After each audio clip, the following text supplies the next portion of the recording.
చెప్పండి, ఇప్పుడు ఏదైతే ఉందో మీ పార్టీ వైఎస్ఆర్సీపీ ప్రభుత్వాన్ని ఈసారి రానిని గెలవని అంటున్నాడు పవన్ కళ్యాణ్. అసలు జగన్ పాతాలను తొక్కేస్తాను అంటున్నాడు.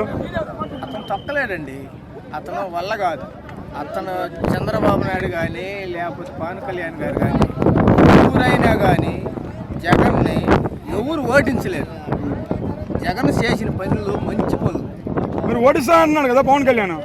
అతను అనడానికి ఏముందండి, అతను ఎవడేం చేయలేడు. జగన్మోహన్ రెడ్డిని ఎవడు 3 పార్టీలు కలిసిన 3 పార్టీలు కూడా ఎవరైనా కానీ జగన్మోహన్ రెడ్డిని వంక పెట్టిన వాళ్ళు లేరు. ఎవరైనా కానీ శివప్రసాద్ రెడ్డి కూడా దర్శి నియోజకవర్గం, శివప్రసాద్ రెడ్డి కూడా 20,000తో గెలుస్తాడండి. 20,000 గెలుస్తాడా?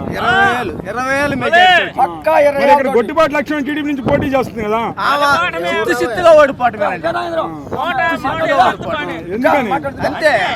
ఆడ దర్శి నియోజకవర్గం ఏం పని చేయలేడు, ఎవడు వల్ల కాదు. మరి ఇప్పుడు మీరు తాగడానికి మంచి మద్యం ఇస్తాను ముందు చంద్రబాబు ముందు ఎంత ఇచ్చినా ముందు ఎంత ముందు మనుషులు నిలవెత్తి పెట్టినా కానీ వల్ల కాదు. మరి ఇప్పుడు తెలుగుదేశం పార్టీ ఓట్లు అయిపోతే ఇళ్ళలో మీ భర్తలకు అన్నం పెట్టద్దు, అసలు ఇంట్లో కూడా రానిద్దని చెప్పి అన్నాడు. అన్నం పెట్టకపోతే ఆడవాళ్ళని అంటారుగా, ఆడవాళ్ళు మామూలుగా అంటారండి. ఆడవాళ్ళని మామూలుగా అంటారా, మగవాళ్ళు ఊరుకుంటాడా? మరి అది కానీ 14 సంవత్సరాలు ముఖ్యమంత్రి చేసి 40 సంవత్సరాలు రాజకీయాలు అనుభవం ఉంది.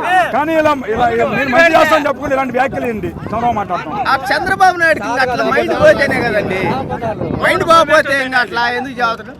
అది ఆ రకంగా మగవాళ్ళకి అన్నం పెట్టబాకమని ఆడకూతురికి ఎవరికైనా చెబుతారండి? అట్లా ఎవరు చెబుతారు? అట్లా చెప్పిందంటే ఇంకా ఆడకూతురికి మగవాడికి ఇడిబంధం చేసినట్టే కదా. అది మరి జగన్ పని అయిపోయింది, ఇంటికి పంపించేస్తాను, కుర్చీ మడత పెడతా అన్నాడు నారా లోకేష్. జగన్ ఆయన వల్ల కాదు అసలు అండి, చెప్పడానికి అతను వల్ల కాదు.